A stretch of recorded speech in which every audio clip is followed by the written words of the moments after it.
Hey guys, welcome back to this channel.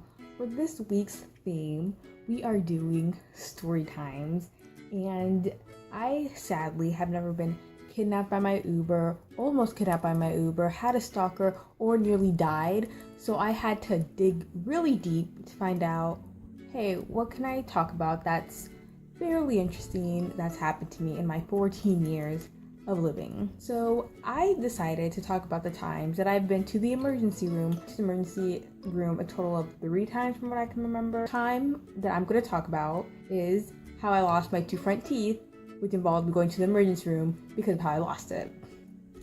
So basically, little backstory. I'm not sure how old I was, but I was at that age where I could walk and I didn't need a stroller, but I was still so young that we still had the stroller in my house, I guess just in case anything happened. Another thing is, at the time we were living in Korea. Another thing is my sister is 6 years older than me. That would mean she'd be, I don't know, my age, maybe 14, 13, younger maybe. I'm not really sure because I don't really know how old I was. So basically what had happened was my sister was pushing me in my stroller around our living room, and we had a big coffee table which was made of glass, and she was pushing me around it, and our mom had told us not to do that, or she had told my sister not to push me, like something's gonna happen, there's no need for you to be pushing me on the stroller around the living room with a glass table in the middle. And basically neither of us listened, so she was pushing me, and I guess the way the stroller was is, you know how there's like 4 wheels, but each wheel, or there's 4 like sides to a stroller, but there was 1, 2, 3, there's 8 wheels in total, so there was 2 wheels here, 2 wheels here, 2 wheels here, 2 wheels here.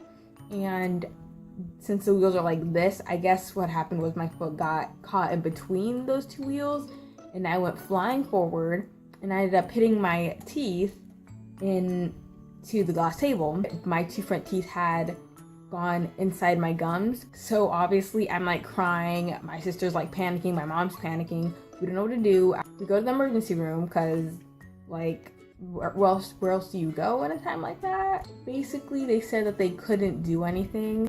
They said that you had to wait for the teeth to come out naturally. I guess they gave me like something to put there so it didn't hurt as much, I imagine, because I was like 2, 3, 4. Like obviously I was a little child, a little small, a little lean, and yeah. So because that little story time was so short, I decided I'll also tell you another story time also involving me going to the emergency room, because I'm a messy person and that haunted me, I guess. So again, this was me, I don't know if we were in Korea, we might have been, I don't know, but I was still very young, like not even in 1st grade yet.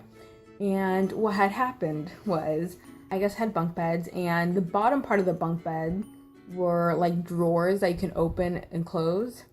So I guess I was sleeping on the top of the bunk bed, and what had happened was my mom had told me this whole day to clean my room, or at least to close those drawers. It could fall, someone could trip, but me being me, I didn't listen, and I was also very young, so it's not really my fault if you think about it. So basically it was the middle of the night, I was sleeping, and I had fallen.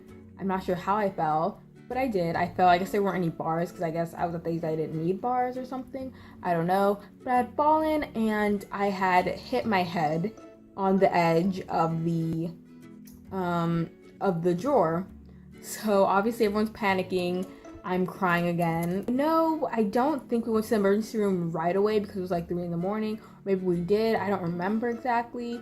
But I remember I wasn't allowed to sleep because they're like, no, okay, stop, like a concussion or something. And I wasn't allowed to sleep, and I was like crying, and I remember sitting on the sofa with like ice on my head, and they were like cleaning up the wound.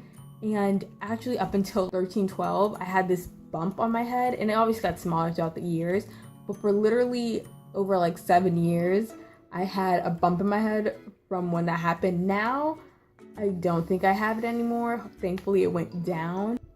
That just shows that I'm a not very careful kid in the second story. And in the first story, it's my sister's fault. Basically, we can just blame it on her. I did nothing wrong with that one. So thank you for watching. That's literally it. I also have one more, but I feel like I've already told 2 stories, so there's no need for another story. If you liked the video, you can give it a thumbs up. If you want to subscribe to this channel, I'm not gonna add anything here, but you can do that.